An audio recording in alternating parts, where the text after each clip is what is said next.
Hi, I'm Nan Simonson, and thank you for joining me for PowerPoints, points of interest that relate to lifestyle as medicine. This is week number 18. It began as a 12-week series, and then I've just continued it because there are so many points of interest. And this point of interest has to do with travel, and specifically travel and food. The last time I posted was October 10th. And the following week, that following Tuesday, I was leaving for a 2-week, 15-day holiday. Days in Rome, days in Bologna, traveled between them on a train, then up to Venice, getting on a sailing yacht with Windstar cruise lines. There were fewer than 300 of us in this ship. I've been on their smaller ships. This is my fourth one with them. And there can be as few as 125 people on. So we can get into small docks or harbors and get into places that we otherwise, or the really big ships, couldn't. The point is, I was on a cruise ship for 8 days. That's where things really got interesting. So on the 10th of October, the last time I posted, the premise of what I was discussing was travel and food, managing weight during travel. And there was a Wall Street Journal article I had read just days before that, saying that a number of people report that when they travel in Europe, especially, they can be gone quite a while, eat things that they otherwise would maybe avoid, and not gain weight or substantial amounts of weight on their holiday, or not gain at all, come back even a couple of pounds less. And I said, well, here I go, and we'll see what happens. The reason stated was that the food is less processed, and that there were smaller servings. Typically, there was less fast food, this drive-in kind of mentality where we get things and we get them supersized because it's exciting to get so much for so little, but the food isn't worth it. I'm just throwing that in on the side. I haven't done that in a long time. I've been whole food plant-based for 5 years. I can't say exclusive anymore, and I'll tell you what I mean by that. And I couldn't say exclusive 100% even before that, because there were times that things snuck in, like fish sauce and in Thai food and things like that. So I got back last Wednesday, actually pulled into the house at 3 o'clock in the morning, and boy, does that really mess you up. It took several days to get used to being back. But let's talk about the food.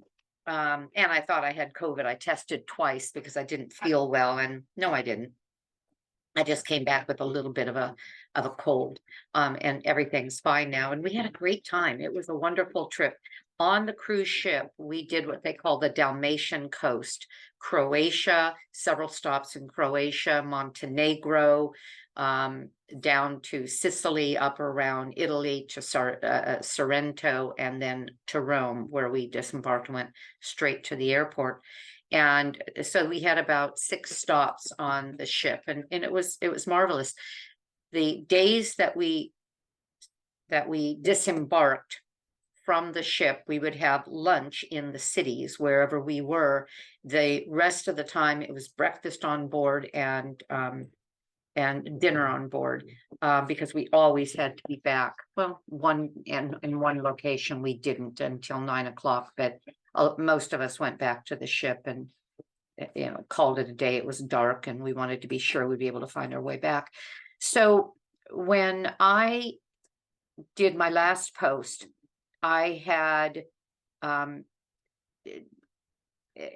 list of things, 2, 4, 6, 8, 10, 11 things that I was going to do that would give me more control over how I ate. I like to maintain a certain weight. I'm 5'2", 115 works for me. I like it there. before we left, I was like a half a pound under, like 114 something. And I thought, woo, I can gain. And I came back and I was 118. So I put on 3 pounds. Now I'm like 1.5 pounds above that. My husband came back 5 pounds heavier, and he is now 1 pound above what he usually is, 163. And that's what happens almost always when we deviate from whole food, plant-based, SOS controlled. Now, you've heard the term maybe SOS free. What is SOS? Salt, oil, sugar.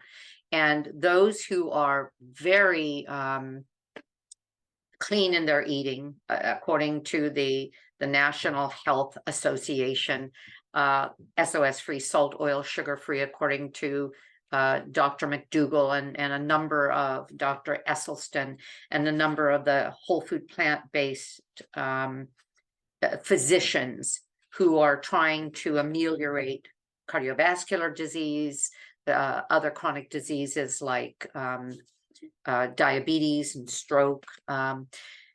They are very specific about keeping those ingredients. They're actually chemicals. Well, oil's not really a chemical, but a lot of the oils are not produced naturally the way olive oil is, hard pressed or cold pressed. They're produced with a lot of chemicals that separate them from the actual food itself. And so in that way, they're not particularly healthy. But I have practiced SOS moderate, no sugar. All of the sweets that I have been from whole foods, like date paste. If I was sweetening my muffins, for example, or a pecan pie, which I've made for a dessert. I don't do it often. I don't want dessert often because then all I want is dessert. That's sort of part of that addictive quality of hyper palatable foods, those that just ping our dopamine system instantly, whether they're whole food or not. Well, so I came up with 10 things, 11 things that I was going to do, knowing that I went there, knowing I'd be on a cruise ship, knowing the food there'd be a plethora of options, people eating like crazy, which can be really distracting to see people eating everything that, let's say, looked good and sometimes was relatively compliant, but loaded with oil. And I knew I needed a strategy. So let me share with you what these 10, 11 points were that I shared last week. And I'll tell you what worked and what didn't. And by working, I think everything would have worked if I worked it, but I didn't work everything. So let's start with bringing food for the flights during the day to keep easy snacks with me. We went, and I always do when we travel, we went with a shoulder bag, and you have to be careful because of the PSA restrictions, but we went with a shoulder bag of snacks, an entire bag of sugar snap peas. I get them from Trader Joe's, organic. They're washed and ready to eat, so we can open those. A bag of carrots, the little organic peeled carrots. Little 2-ounce containers of, as long as they fit in a quart bag, you can do this, and they did.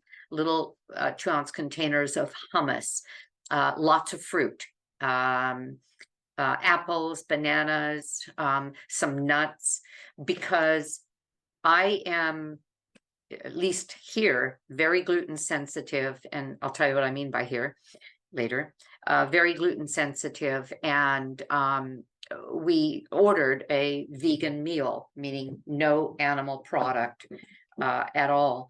And I knew that there was a chance that they were going to serve those vegan meals with pastas that were loaded with gluten. You couldn't say gluten and vegan. They didn't have that category, at least not on American Airlines, not on British Airlines. We flew on both.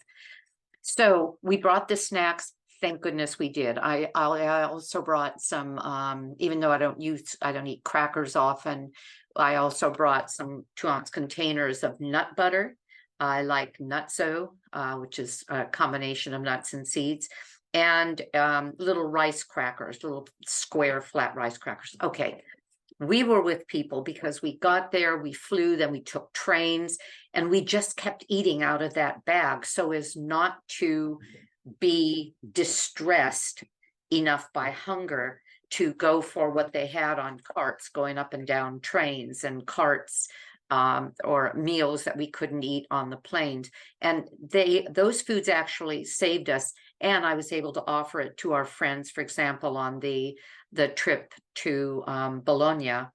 These things I could just put in the refrigerator in our room. And we enjoyed them. They were impressed that we had such healthy food available, and we weren't tempted to get what the only other option would have been, which was processed foods, processed sweets. Even though we flew business class, so we had the better lounges, but most of what were offered was just processed things, or very, very creamy things, things that appeal to people, buttery, creamy, gooey, cheesy, with a few exceptions, but we were able to do without those things and be very comfortable.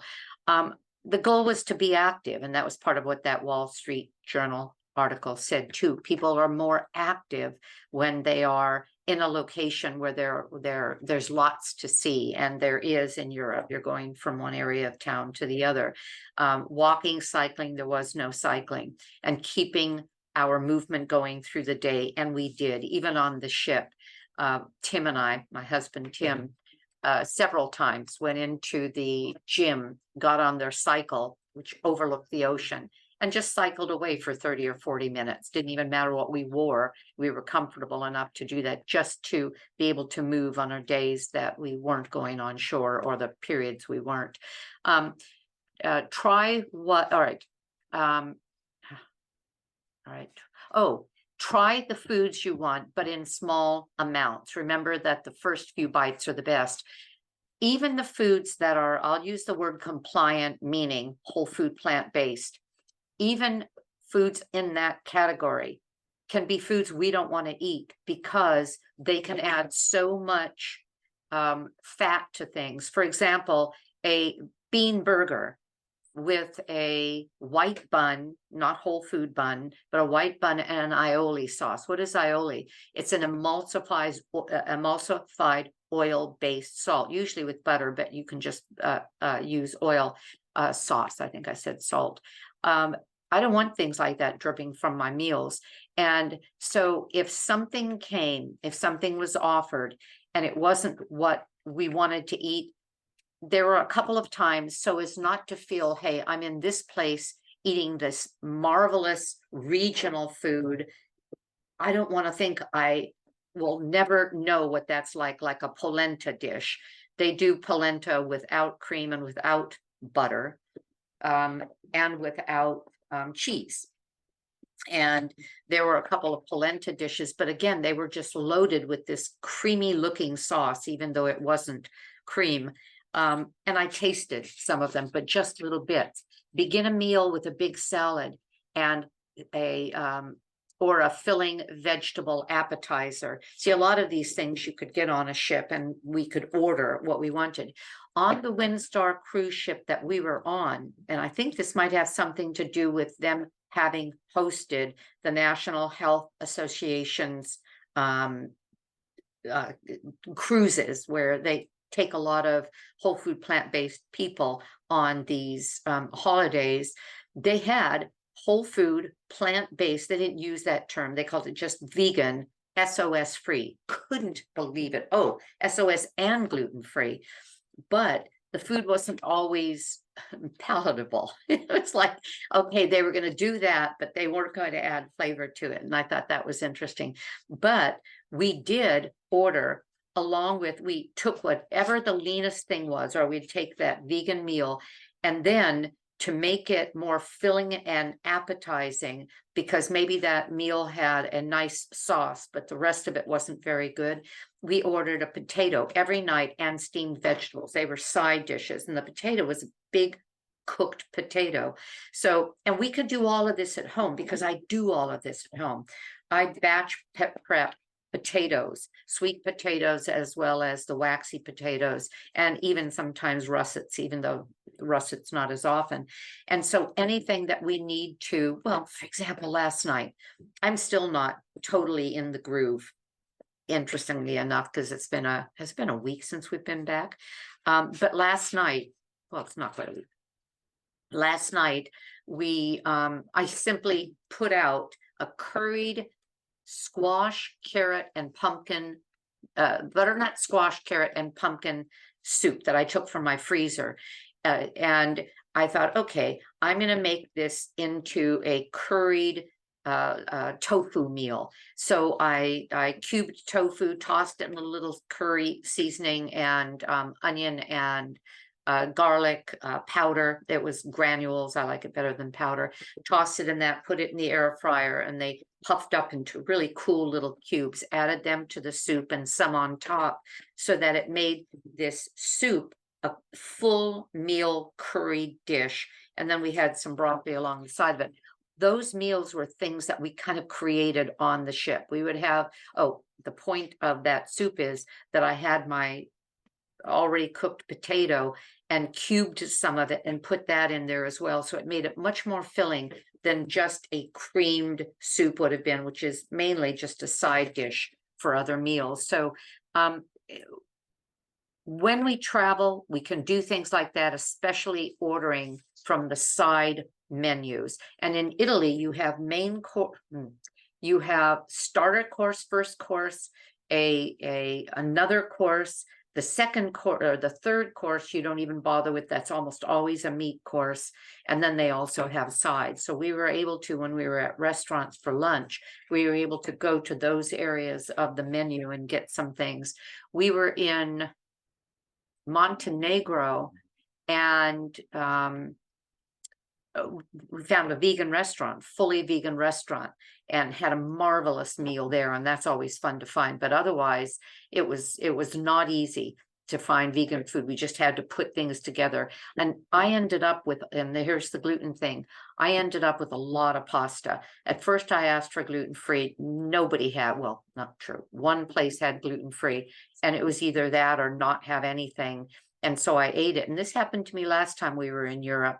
I ate a number of pasta dishes and had no problem at all. Came back home thinking, boy, I'm going to basically have to start from ground zero. No problem at all, but I'm not doing gluten here. I mean, immediately I stopped eating our wheat product. And it's a possibility that our hybridization has so concentrated the wheat proteins or modified them through genetic modification that our wheat products are quite different than they are in Europe. You'll have heard that probably, and I certainly experienced it.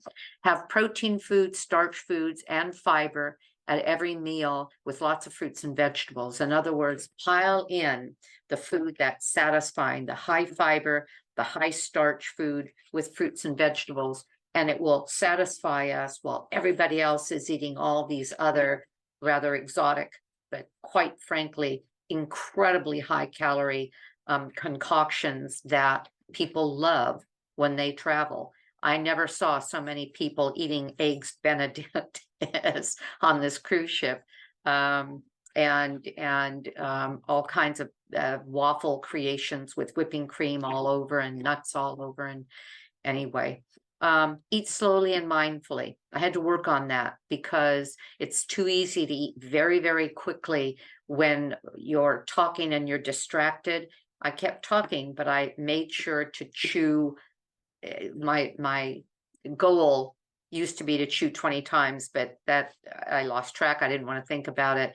But chew to cream. In other words, chew well enough that the food is digested partially right there in your mouth. And we did that, and that really helps one stop eating before you get incredibly full, because you do start understanding and feeling the fullness. It takes a while before our body registers that, sometimes up to 20 minutes. Avoid fried food and watch for the hidden fats. Absolutely, we did that. I didn't get anything that was fried, and neither did my husband. He had fries once, or maybe twice. But it wasn't any other kind of fried foods. Somebody gave us said that the vegetables were, I don't know how they described them, and they basically came tempura'd. And oh, this was on the flight, and I just peeled everything off, got the grease off the vegetables, and ate it that way. You do what you gotta do. Snack on fruits and vegetables. Don't drink your calories. We one night, Tim ordered wine for the table, a very nice bottle of wine. He had one glass, I had 2 sips, but otherwise we didn't drink at all. And he hasn't been drinking. He used to have wine with dinner. He didn't drink. He hasn't drunk since January of this year, because he came to understand that he slept better that way and he thought more clearly that way. And in his profession, he's a tax attorney, CPA. It's just better, and he likes it better. So I didn't have to worry about that. But it'd be very easy to drink calories if you could order any kind of a drink that you wanted. If it was non-alcoholic, it was all simply part of the food.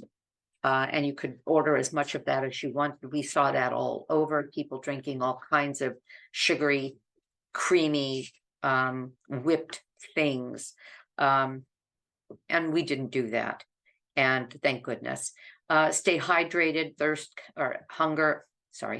can act as hunger. We did that. We bring with us stainless steel, not plastic, little thermoses.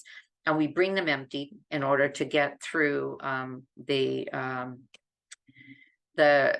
entry of the airport. And then we just filled them up all over. And we were able to fill them up all over Europe as well, so that we always had water with us, rather than ordering and buying water out of plastic bottles, which isn't the best because of microplastics that are in those bottles, especially if they were ever stored in the sun. And plan for the return home with frozen soups and stews, etc.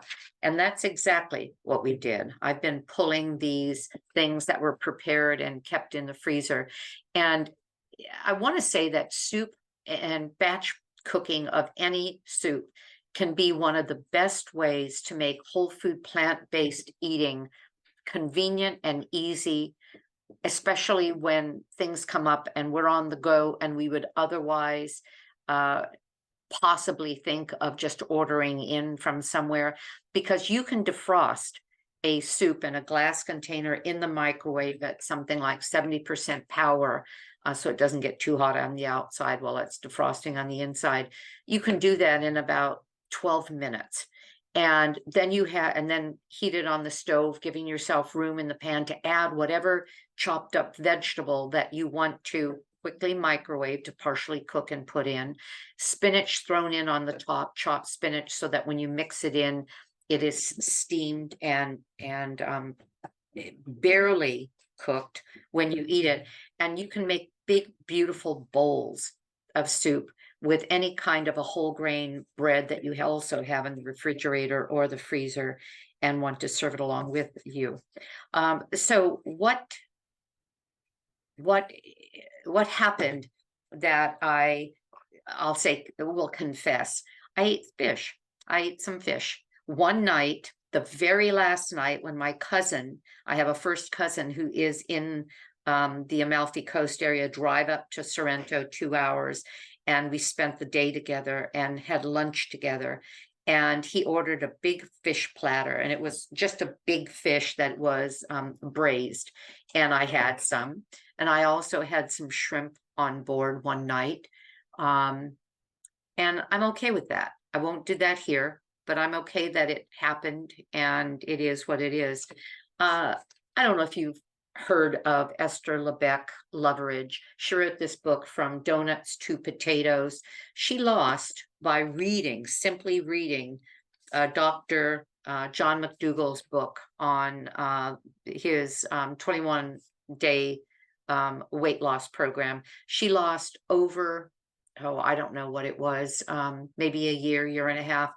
130 pounds, and she's kept it off for 8 years. And she wrote this book, and it's an interesting book because it's a daily diary of her thoughts as she's going through the process of losing weight.